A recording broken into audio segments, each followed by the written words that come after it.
to consider the final session of our Whimsical Ways game, we have to consider, or I hope you consider with me, that we did finish very much in the sense of no time lapse whatsoever. We are mid scene between sessions, and so there's no cut or break or whatever. I mean, the session break is, for all intents and purposes, a non issue as far as the fiction is concerned. However, since we're real people and there are a few days in between, in our case, it is also a good time for a situational review. So in a way, it's kind of a freebie of a situation check, and a few other checks too. I mean, it's good to consider things socially in a way that you can't do in the middle of play, not very easily or reliably. So anyway, this is the result of that. But bear in mind that this is not a fictional trigger for me to do this. This is completely a real world opportunity, because play in this case was, the scene just kept getting played, not even a blink in fictional terms. So what did I consider? The first was to recognize that Noah may or may not have been kind of on in the same sort of perceptual zone I was in, or at least in a consistent one, regarding Ogox's behavior. So I knew that the two characters potentially could come face to face. After all, our our two characters are on either side of the temple entrance, and there's events going on there, which could easily draw Ogox to them. So I'm thinking, well, I'm going to be playing Ogox pretty hard here, so really don't want to blindside Noah. Whatever events or thoughts or whatever go into this, let's make sure that I'm very contextual with how maybe Ogox speaks or something like that. So anyway, I have that in mind. Another thing that I've been kind of wondering about is, ever since Theoxa was separated from her sword with the relic in it, I've been kind of wondering why Noah hasn't used the specialist's special ability, which is called Weapon, which has a wide variety of things. And I know I mentioned it, but that's important. This isn't legalism. You can't say, oh, but I said that. This is communication. If it's not returned to you in a fashion that demonstrates the reception of the information, then it's not communication. And I realized that I had not received that from Noah regarding the weapon ability. Not only does it permit the weapon to be used in all sorts of off-brand ways, or as I say, to demonstrate surprising, features that had hitherto not been seen. It also meant that when you were separated from it, you have a part of the weapon ability to, if you roll it, is to locate it.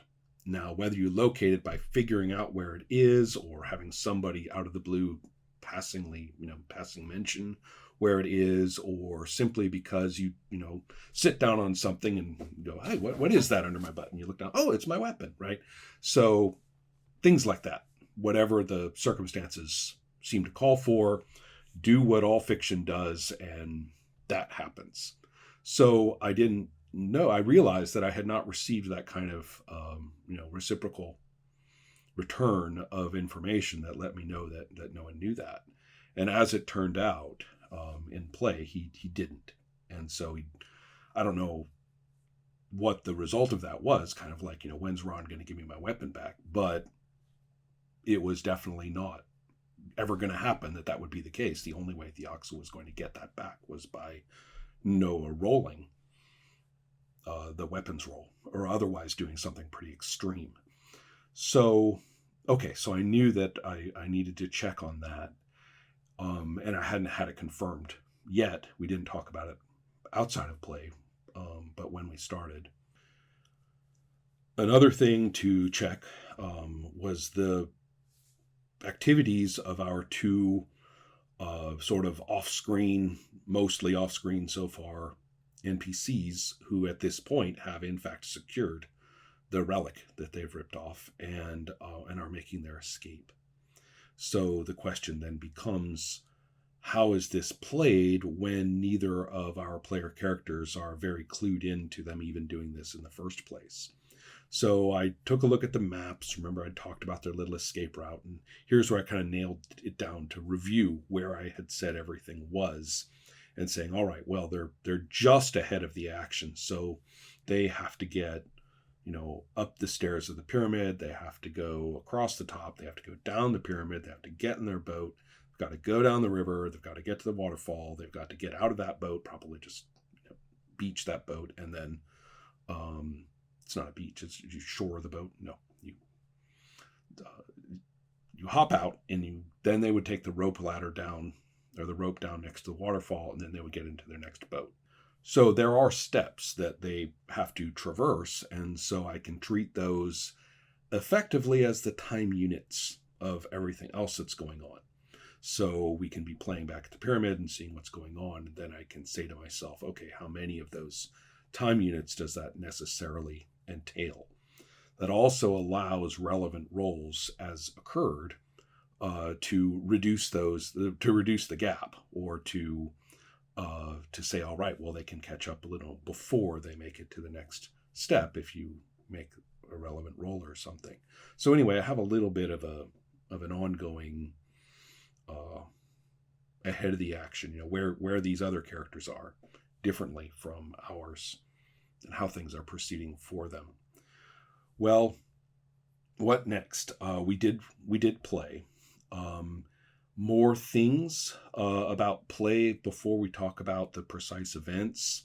You may notice a little bit of what I call scaffolding when somebody is learning a system or is playing with me for the first time, or especially if they're working with imagined material that I have made up, and therefore my aesthetic for it, the notion of what's capable, what's not capable, really aren't going to be well handled in terms of just players announcing actions. So a good example later in play in this last session is when I suggest that Theoxa could actually carry 13 on her back. Their sizes are quite different, and they've been traveling together for a long time, and it was hard for me to imagine that they hadn't done that at one point or another for some reason, especially when Theoxa's considerable movement capabilities are, being employed. But it occurred to me during play, maybe that just isn't in the option space that people are playing in, and I should at least let them know that it's in my option space for them. It's very difficult to do this. Scaffolding has to be considered a learning procedure. It cannot be considered an ordinary technique of knowledgeable play, because it will very quickly turn into, why don't you do this? Hey, how about you do that? And pretty soon you're puppeteering, this other person's character. So I considered that statement about when, 13 could ride on your back very carefully in that context, and note to self after I said that, okay, and that's enough of that. Served its purpose there as a scaffold, but the whole point of a scaffold is that it gets taken away after it is used as a learning device. So that's where my head was at for any such statement at this time. Okay, well, on to the play itself, because this is a very good example that there's really not a whole lot more situation checking. Everything in the scene is now, if not directly in front of the player characters' noses, is occurring just adjacent to it or just next to it, and is occurring very much in the same interconnected fictional space. And therefore, there's really no situation checking at all. All the things are doing things, and it's my job to contextualize where they are happening relative to one another, and it's my job to resolve them and to exert the agency that I have over my pieces, or the parts that I get to play. So basically, it's pretty straightforward. There's escaping the pyramid. The player characters retrieve the sword. They manage to locate one another in the pyramid. I believe that the locate roll for 13 was involved in that. And then with a little clarification about the weapon ability, then locating the sword. So both of those are finally kind of coming into play with the players realizing that they have the ability to kind of adjust their characters relative to the objects and people they're interested in as part of saying what's happening. So they know there's one way out of the pyramid. They avoid the trap. I rather enjoyed all the trap escaping bits. And then just before they got out, then there was the question, 13 was looking for a weapon. And at first I, sort of blurted, oh, well, there's nothing in the corridor, and then my brain said, dolt, you're forgetting everything about this pyramid. I even made a big deal that, Ogox likes to use this that staircase and this path as kind of a processional, space, and that it would not be bedecked with, overdeveloped religious pageantry, is ridiculous. And I was like, dolt, what on earth are you thinking? And then I said, do we have a rule that helps us with such things when the game master has been so stupid as to not, put stuff in there? And then I say, well, in this game, you don't have to be so prepared as to say, how many items of what weight, heft, and edge are available, at every meter of this passageway. No, the game allows you with things like the luck roll. Fantastic. Luck roll. Luck roll gets a great result, and all of a sudden it's just too much fun to start thinking about the lethal nature of the ornamental object that 13 finds. And that helps me understand a little bit more about luck, weaponry, objects, and stuff like that. I mean, I've used the result as the damage that weapon could do when employed. That's why I said, it's going to do damage like a sword, meaning that a sword has X damage in the rules. That happens to be the roll that Helma made, and so it's like, all right, well, that's how good it is. How good is your luck? This good. Just what the rules said. Excellent. So another bit of resolution that's worth talking about. Ogox was definitely present outside, but not yet at the opening. The door, the door being opened had created quite a fuss, and she, of course, would be highly motivated to rush there and see if she could exert some kind of damage control, or at least just see what's going on. Well, to make this portion short, it so happens that our characters decided that they were going to rush straight up the stairs, just pull a U-turn, just like the doubles had done, and pursue them. And in the course of that, in the rules for Legendary Lives, when non-player characters do something to non-player characters, there's no bounty mechanic there. The game master says, and so the doubles surprising and overthrowing the one Shkaza on the staircase who had some idea of what was going on. I mean, even knew that there was a door in the staircase there.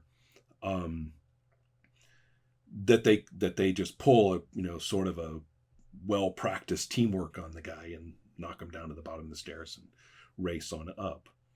So one of the most important aspects of this was the character's interaction with the bunch of Shkaza milling all around and their various opinions, and also Ogox specifically. What they did, which was to get out of there, was very much therefore subject to a roll. The characters milling about there, Ogox particularly, and others, all had reasons to detain, at the very least, our heroes. And so with Thioxa making a run roll to get up there, up those pyramid stairs, this is actually kind of important, because the point being, can this beat the baseline difficulty of a bunch of Skaza collecting their wits and whatever their other differences may be to seize you? And the roll was more than sufficient to do that. It was an excellent roll, and therefore the idea that our heroes just left that whole batch of characters in the dust at the base of the pyramid was established. Bear in mind that if that had not been the case, we may never have gotten to the top of the pyramid and looked down it, and the pair of the pair could easily have left, with all of the action remaining back at the base of the pyramid and being very Ogok-centric. That was perfectly capable of occurring, and that run, the choice to zip up there and outdistance everybody and really get as far into the space of the doubles that they're pursuing, that is an excellent arrow of those black arrows inside the scene. It takes us to a place inside the scene that is irrevocable. It's not going back. The initial starting point of the arrow, which then goes to the point where you see the arrowhead, that has happened. And now the scene, there's no situation check here. There's no need to, recontextualize everything. No, we're talking about these characters and everybody moving and doing things in it. This has happened. And we continue to play everybody in the next round, for lack of a better word, because that's really what round means. The action from that point followed exactly that logic. It was just like, okay, this is the base of our moving forward arrow, and the actions stated and the rolls, outcomes, and everything, those are just going to be the place that becomes the next what do you do. And so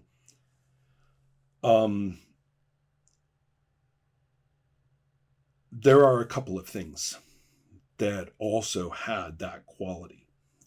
One of them was 13 failing to, at the top of the pyramid, failing to notice that at the top of the pyramid, there's a centerpiece on the map there, this thing right in the middle at the top, and that was glowing green and was very, clearly the same green that they could look down and actually see. Thioxa could see the green relic in the hands of the doubles as they're readying their boat. And you see they hadn't got to the water yet because that run roll had closed things a little. So Thioxa's able to look down and see them. If that run roll had been different and they had still gotten up to the top somehow, then they would have seen them drifting down the stream, right down toward the falls. But here we are in this situation instead, where Thioxa can see them getting to the boat. The relic is glowing. Top of the pyramid is glowing green too. She's going to blow, remember. And 13 misses the intuition check. So no description of that. It's a situation fictionally that you see in all kinds of other fiction where the characters rush and they're interacting about something and it's very important. It's what they're focusing on. Then we just linger for a minute and pan over and see that that's glowing green. That's the effect. So I'm still checking my notes here.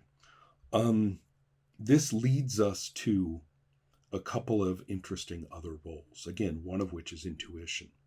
At some point along there, and it may have been here, it may have been a little later, Noah was role-playing Thioxa, who seems to be determined to get that relic and is saying, I need to get that back. Ogox is going to kill me. And I thought to myself, that actually, I've been thinking about this. It's really possible here that Thioxa could grab a clue And if she makes an intuition check, just passable intuition, then she's going to realize that Ogox's emotional connection with her at this time has become very tenuous, and that it would, in fact, be strategic on Ogox's part to have Thioxa done away with ritually. Now, I'm not saying Ogox is determined to do this. She's very torn, but she's kind of one Thioxa misstep away from that attitude. So how well does, Thioxa grasp any of this? Intuition check. Pathetic. Yet again, Thioxa misses the emotional boat by kilometers. And I zip it regarding any response to Ogox is going to kill me. It was just so phrased so perfectly. It was like, how truly you speak, if you think about that for a second. Another important role here was once they kind of realized that the duo is headed for the falls, they, as I pointed out, it's patently obvious that if they prepared this well, they've obviously got some way of getting down the falls, but that there are going to obviously be some steps here.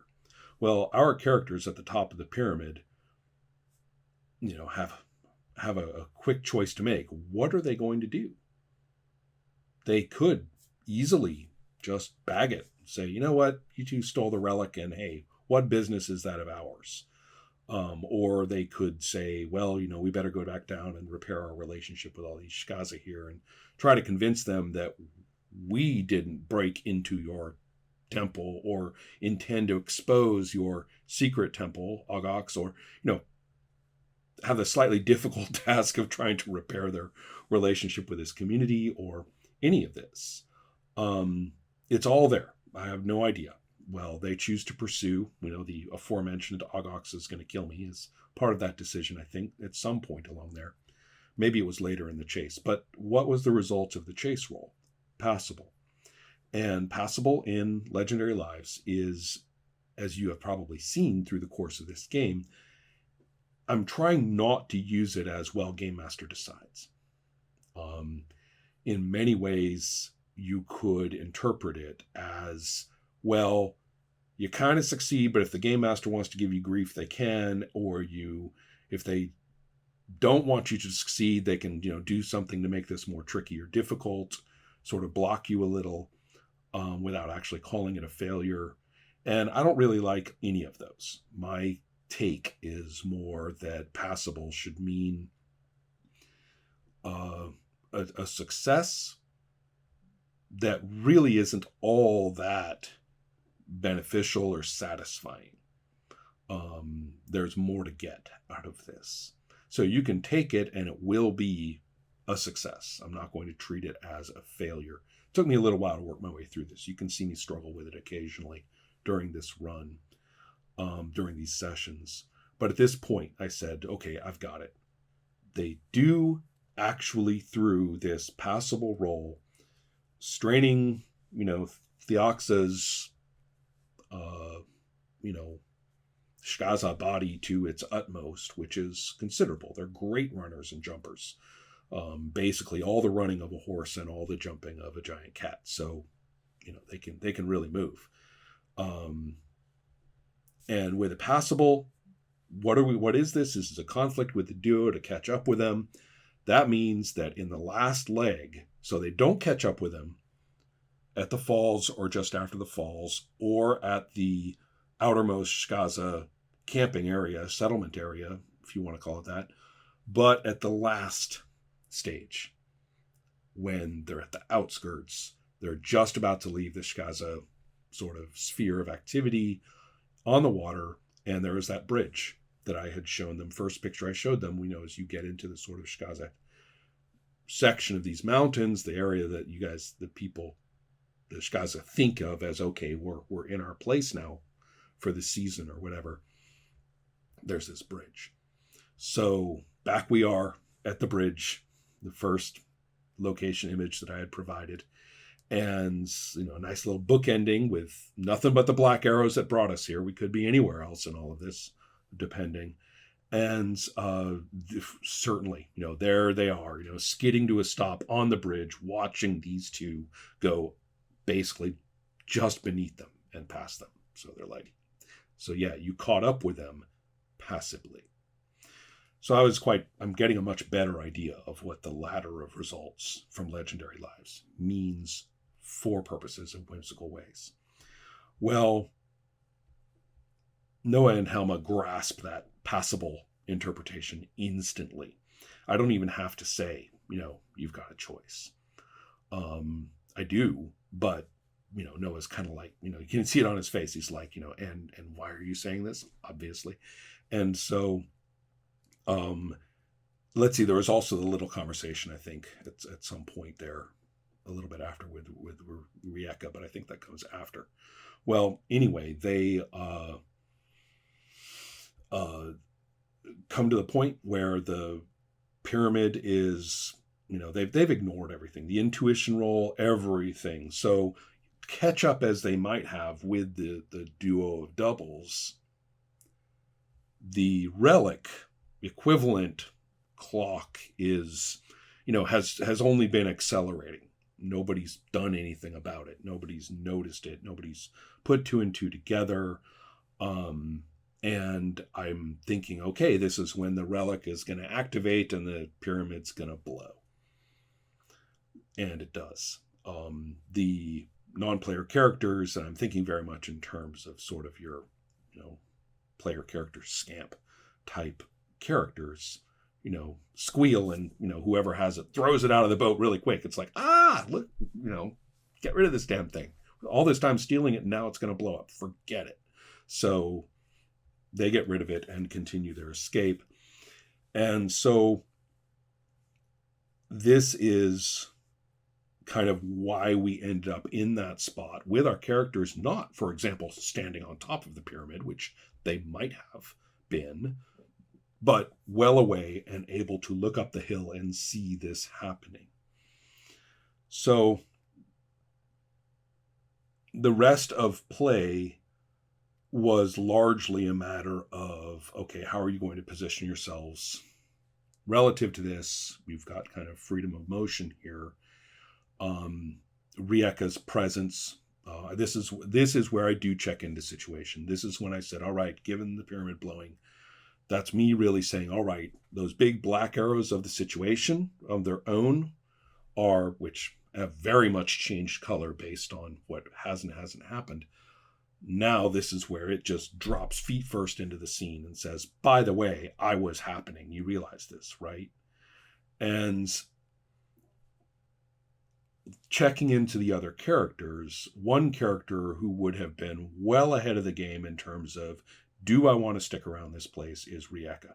So running into Rieka at that point is a matter kind of checking in on all of that and saying, well, would there be any context of the situation that would come into our characters' perceptions? There's only one road out of there. I mean, unless Rieka wanted to go and deal with Boobries and God knows what else is in those mountains, then she would have come this way. So that was my thinking there. Now, I'm trying to think if there's anything else. Oh, yeah.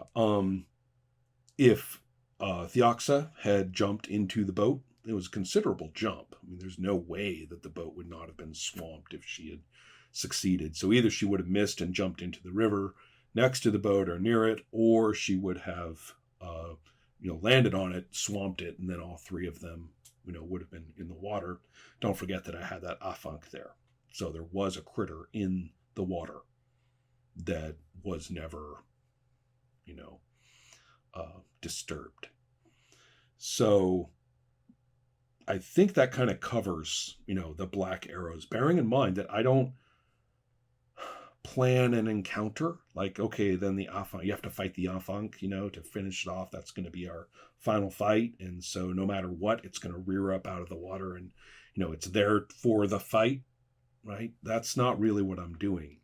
I have enough components scattered around in enough places that, given the roles, given the perceptions, given the understandings and all the rest of it, the black arrows will put us in situations, little mini scene, basically new scenes and sub scenes, as we continue. And that's good enough. What does and doesn't happen really isn't planned as an arc. So that's pretty much where I want to end up with this. Playing the Black Arrows do not have the climax of the session, the climax of the story, the final fight, the that sort of thing really actually works against the notion of arc closure, climactic moments, all those sort of literary terms.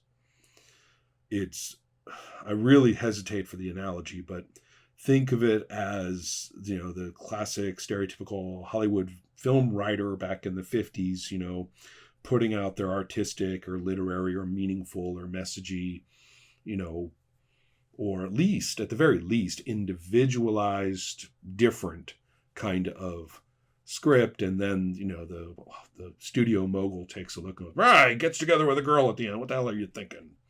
Slaps it down. That's that.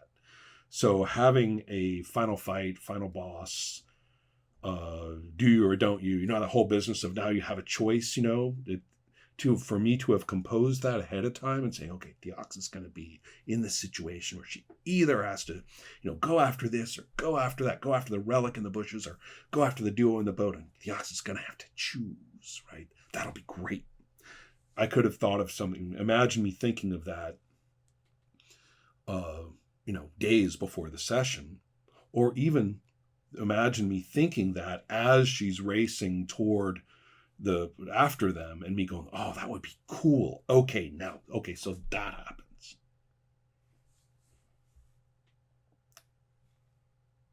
Using my logic here of the Black Arrows as us exerting our particular authorities and our agency as people, those are two different things. And using the resolution issues with its IIEE and all of its little, nuances, and then seeing where the Black Arrow has brought us that would never have brought us here without those things that the real humans said, and the ways that we're interacting with the system. Doing that is more than sufficient. It is powerful. So, that's what I'm talking about with all of this. We can talk. It's a wonder. Everyone wants to talk about looking up at the situation. I mean, wow, what's revelatory? That's fascinating. I do that, right? All that is great. And I greatly appreciate all of the positive feedback that I've received about these videos. But everyone keeps avoiding getting down there in those Black Arrows with me. Playing through what is occurring in the context of the known, different people at the table having different knowns, and that is okay. And not hopping up. Certainly not hopping ahead. That's what we need to talk about.